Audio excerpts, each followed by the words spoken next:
Hello YouTube, what's good? How's it going? How's your mama? How's your pops? Just kidding. So today, as you can tell by the video, we have a how-to, what God's name is eyeshadow? What is eyeshadow and how the heck do you do it? You know? So this is a beginner's newbie makeup people sort of video. I've had this requested multiple times with, can you do something easier? I just don't even know where to start with eyeshadow. So today I picked up a palette. I explained to you the purpose of all of the shadows and like the main ones you need in a palette and what to sort of look for when buying a palette, what brushes are for what, and basically how to do all of the simple steps to create your basic eyeshadow look, which is obviously what is on my eyeballs right now. I didn't even use this palette. I don't know why it's in my hand, sorry. But yes, so if you're interested in hearing a very in-depth, descriptive, this is what this is and this is how to do this sort of video, then please keep on watching. If this video is a little boring to you because you already know how to do makeup, you're a little more advanced, I'm really sorry. My next video is going to be a full coverage, flawless, all-day foundation mask video. Basically how I do that when I need my makeup to last all day and look flawless. So that's going to be my next video. That might make a little bit more sense to your more advanced makeup people watching this video. Please enjoy this video. Make sure to like, subscribe, share. Make sure to click the little bell thing next to the subscribe button so you can be notified whenever I post videos. That way you can watch my next video. My flawless foundation routine video thing. I don't know when I'm recording it yet, so don't quote me. Or when I'm recording it? When I'm naming it. What am I talking about? I'm losing it! The makeup's getting to my brain! Alright. Please just watch the video if you're at all interested. Peace! First things first, you will need an eyeshadow palette. Sorry, ignore how dirty this is. Anastasia screws you over with this packaging. It's cute, but it gets dirty. Why is my ear poking? No poking. We don't like the poking. Okay. Okay, so you will need an eyeshadow palette. The one of my choice is the Modern Renaissance. That's because it has all of the components I'm talking about. If you are a beginner makeup person, you need a palette that has a creamy matte white shade. You need a palette with medium tone browns, darker browns, or whatever colors you're going for, purples, whatever. But you need a very light shade, medium transition shades, a definition shade, and then you need some like glittery lid shades and some highlighting shades. Those are also that. So if you need an all-around palette, go to the drugstore and look for something that can be used for each of these steps I'm about to show you.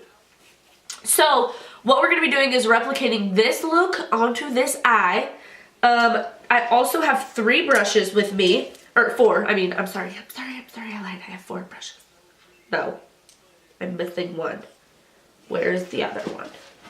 Where is the other brush? Ah, that little pencil brush was running away from me. Okay, I also have 4 brushes.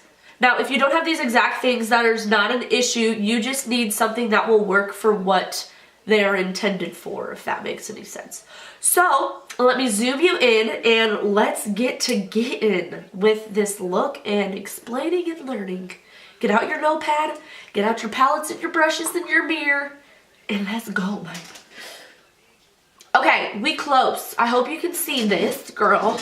I hope.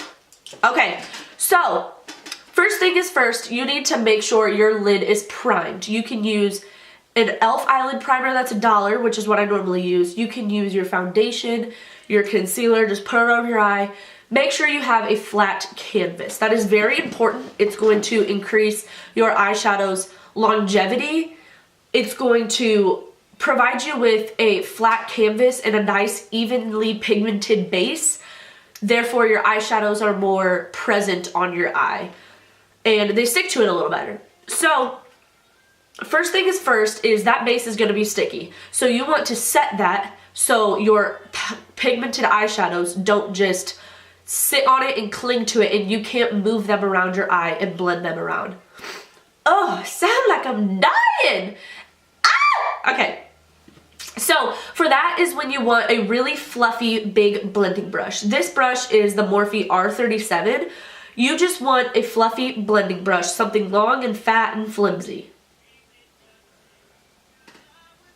Long and fat and flimsy. I didn't say that. I didn't just say that. That's what she said, but I didn't. Okay, anyway, so in your palette, you want to take the creamy white shade. So in the Modern Renaissance palette, it's called Tempera, and it's just an off-white, creamy white skin tone shade. You can use your face powder if you want. You can even use translucent powder. It doesn't matter. I'm going to take that on all over my fluffy blending brush, and I'm going to start at my brow bone and then just sort of fluff that all over my eye, anywhere that is still sticky from that base, because you just want it all to be set. That way your eyeshadows blend beautifully on top of it. Now, that was a very long explanation for base shadow. Now, you want to take your same brush. If you were using a bigger brush, you need just a fluffy blending brush. And now we're going to go in with your transition shade. Transition shades are transition shades. That's hard to say fast. I've never tried. Transition shades are your medium toned browns. So, or medium toned any color. So if you're going for like a cooler toned color look, that would be your transition shade. It's a few shades darker than your skin tone. These more lighter browns over here, that one up there, this one's the one I'm going to be taking, and this is Golden Ochre, and ochre, O-C-H-R-E. You want to take that on your fluffy brush, coat your brush in it, but see all of that, if you can see all of that fluffy powder sitting on top of it, you want to get some of that excess off. I don't know if you can see it flying. I can see it flying. Get some of that excess off, because you want to start by going in with just a little bit into the natural socket of your eye. So I look forward and it's right in that socket. And the best way I can explain it is back and forth windshield wiper motions, and then sort of circular windshield wiper motions. And you just sort of want to bring that all the way up, not to your brow bone, just sort of all over your center lid space. And this transition shade is going to provide a nice gradient fade from this dark color all the way up to your light brow bone. That's what that's going to do. It's going to ensure that it is all blended between your lightest color and your darkest color. So we're going to go through with a smaller fluffy blending brush. This is, you know, it's fluffy, it's blendable, just a little bit more dense and a little more precise. This is the Morphe M433 blending brush. Now I'm going to go in with these two shades down here. They're called Raw Sienna and Burnt Orange. I'm just going to do a mixture of the two because I can't decide which one I want to do. But you just want to take a brown or whatever color that's one or two shades darker than your transition shade. Now this is just going to give you a little bit more definition, and you just want to place that right in that socket, but since you have more precise of a brush, it's not going to be blown out and blended out as much as your first transition.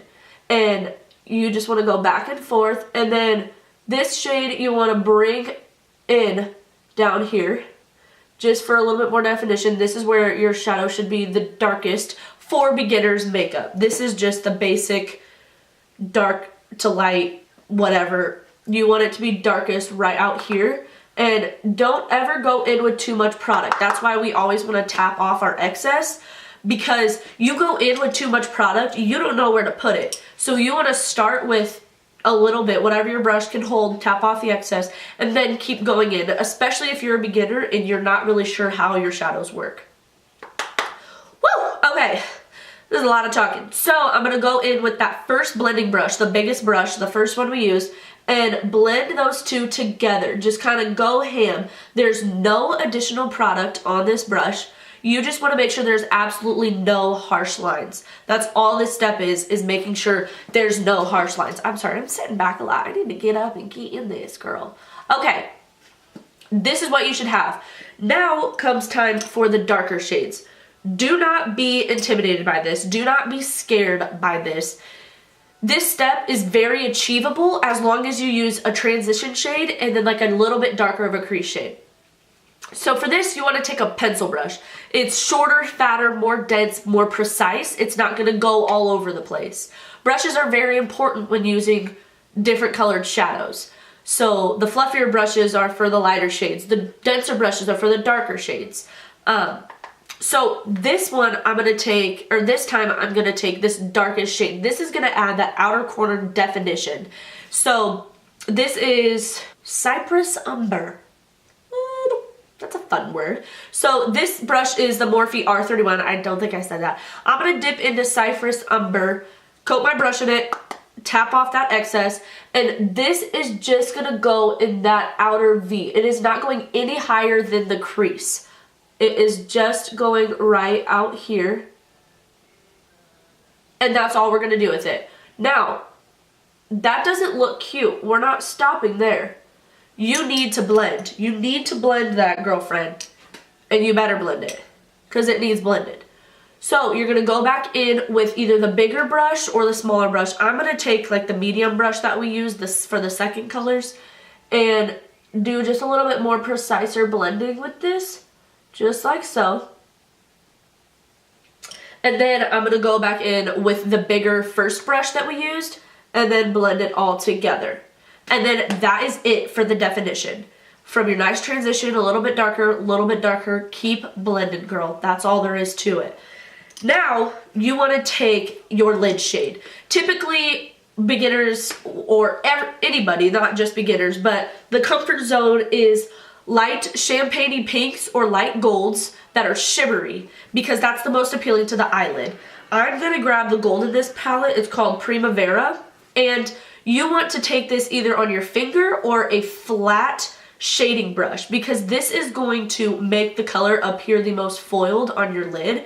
If you have a flat surface like your finger or a flat brush, it's just going to spread it on there and keep all of the glitter pigments in there. If you use a brush like this to apply glittery products, it's not going to go over well because the glitter doesn't adhere like the rest of the formula does. The glitter pigments added into the shadow need to be spread and like pasted onto your skin, basically. That's a gross word. But I'm going to grab this flat shader brush and I'm going to grab Primavera, the glittery gold shade. And you don't need to tap off excess because you don't want to get rid of that glitter.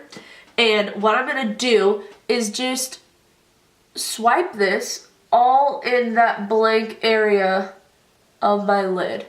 If it flicks around a little, that's okay. Sometimes you need to go back in with that pencil brush that still has some of that leftover dark brown and sort of get the glitter off in there. But that's all it is to it. You just paste it on there, and then if you feel like it needs blended, you can go in with one of your blending brushes and just sort of touch the edges of it just to make sure it's still blended. Now on that same brush, you can either take your same lid shade, or I'm just going to use as much of the palette as I can. I'm going to use the champagne color up here. This is Vermeer, and I'm just going to grab a little bit of that and draw some attention into my inner corner. So I'm just going to pop that right into that inner tear duct. This brightens up the inside because there's so much darkness on the outside. So we also are going to do the same thing to the brow bone. We want to draw some attention to the arch of that brow and lighten it up there because there's so much darkness down here. So one last step I always love to do is take your brush and just blend that all out. Blending is probably the most important thing. Then taking the second most important thing would be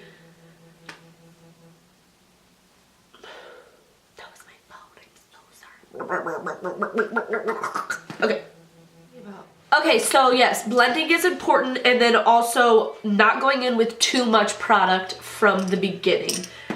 Now something that might be out of some people's comfort zones. I personally think this is really important. Each person does it differently. Some people like to do it, some people don't like to do it. But what I'm referring to is bringing shadow underneath your eye.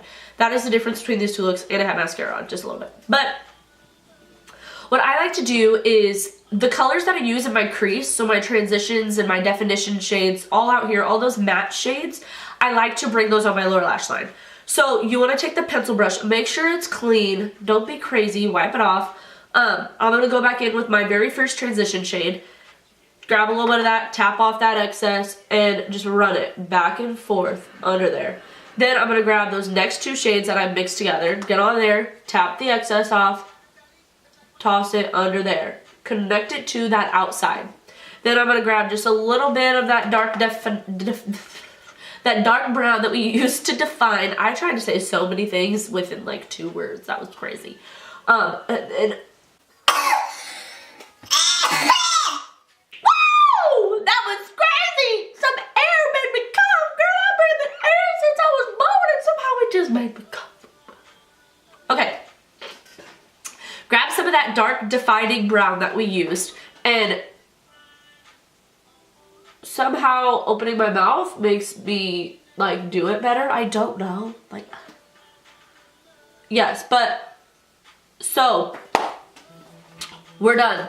We have transitions. We have dark definition. We have a nice gradient blend. We have a lid shade. We have highlighting shades. We have under eyeshadow. To me, that is the basis for eyeshadow. Now, the reason palettes have these fun colors in it is to replace some colors with these ones. But, you know, you can't use a dark brown as your transition. So be smart with your makeup. Think about it. If you want to use this hot pink, you better be using this for your transition, because you can't just get that. You have to build up to colors. Make sure it's all blended. So what else do I have to do? I'm going to apply some mascara, and we're going to conclude this darn video because it has been crazy. Ah! All right, y'all. Y'all, what am I, Southern? What the hell? Alrighty, y'all. We are finished.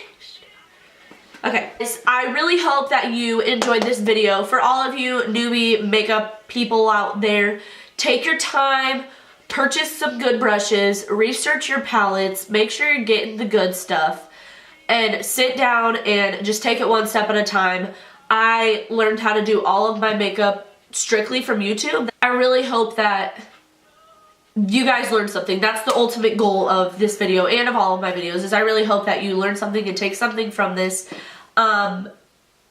Yeah, we're done. I don't really have anything to say other than catch y'all on the flip side.